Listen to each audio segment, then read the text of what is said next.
Terima kasih Anda masih setia dalam Telisik Hukum. Kita masih berbincang dengan Bung Alex Argo. Bung Argo, tentunya sebagai praktisi hukum yang juga sering sudah malah melintang dalam konteks persoalan cyberbullying ini dan juga sudah sering ketemu dengan banyak orang. Apa sih yang mesti kita jadikan, kita harus soroti dalam konteks peradilan persoalan-persoalan yang menyangkut sosial media di Indonesia ini? Oke. Kalau konteksnya terkait dengan sosial media cyberbullying ya, tentu sebetulnya perangkat-perangkat yang perlu menjadi sorotan baik itu pada pemerintah dan masyarakat adalah satu, pemahaman dulu terkait dengan penggunaan hukum pidana ya. Nggak banyak masyarakat yang paham bahwa hukum pidana ini udah last resort, walaupun sebetulnya terlepas bahwa kita menjadi korban ya, tapi tidak juga serta-merta langsung melakukan laporan pidana. Itu penting sekali karena melihat ancaman hukumannya yang cukup tinggi, 4 tahun itu juga apakah sepadan atau tidak, itu satu. Terus kedua, soal sebetulnya pasal 27 itu lebih banyak menjerat kepada orang-orang yang tidak ada punya niatan untuk menghina, sebetulnya lebih banyak mengkritik gitu ya. Maka sebetulnya penggunaan ahli bahasa dalam setiap penyidikan juga instrumen itu harus menjadi kekuatan utama ya, karena dalam konteks penafsiran tata bahasa itu kan juga menjadi dasar buat penyidik apakah orang ini menghina atau tidak. Sedangkan di sisi lain penyidik mungkin tidak memiliki jangkauan keilmuan dalam konteks bahasa, mungkin saja gitu ya, tergantung gitu. Nah jadi itu juga menjadi penting. Terus yang ketiga soal perangkat yang tadi juga alat bukti elektronik,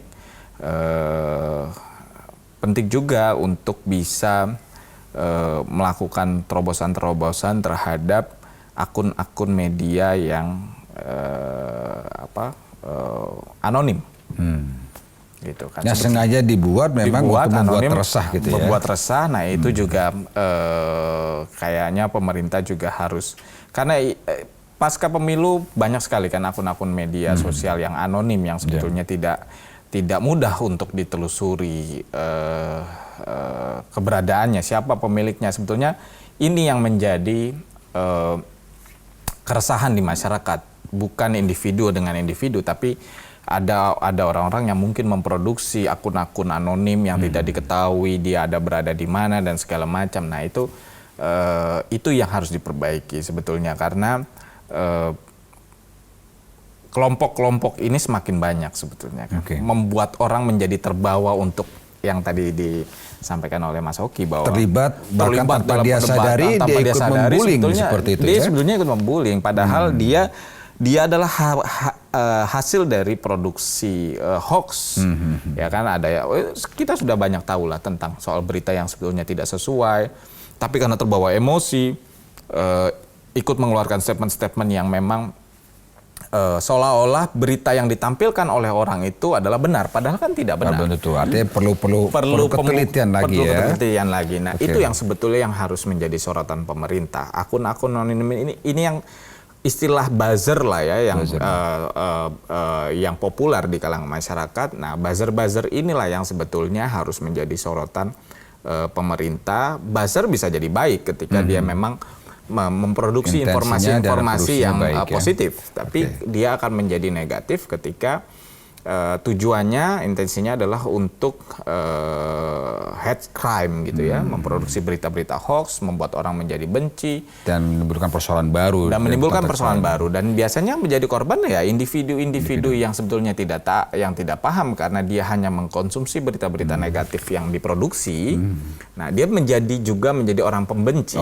Baik. Nah, itu yang menjadi hal-hal yang harus kita perhatikan sama saya. Betul. Artinya Bung Argo bisa disimpulkan bahwa tingkat kepedulian dan kehati-hatian masyarakat dalam melihat sebuah postingan sosial media tentunya menjadi hal utama sebelum dia ikut terlibat di dalamnya.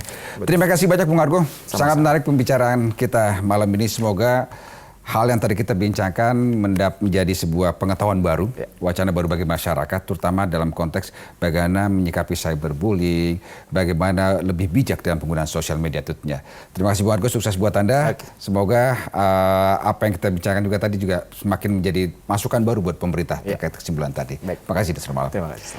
Dan pemirsa Telisik Hukum, demikian Telisik Hukum episode kali ini bersama dengan Bung Alex Argo dari PBH Pradi, Kepala Divisi Campaign dan Advokasi. Semoga perbincangan mengenai cyberbullying dari perspektif hukum ini memberikan Anda wacana baru, pengetahuan baru tentang bagaimana untuk lebih bijak dalam menggunakan sosial media, terlibat dalam sosial media, dan bagaimana lebih bijak, lebih hati-hati dalam menilai sebuah postingan di sosial media. Saya, Auki Ahmad Zainupri, mewakili saudara kabar kerja yang bertugas mengucapkan terima kasih atas perhatian Anda. Selamat malam dan sampai jumpa.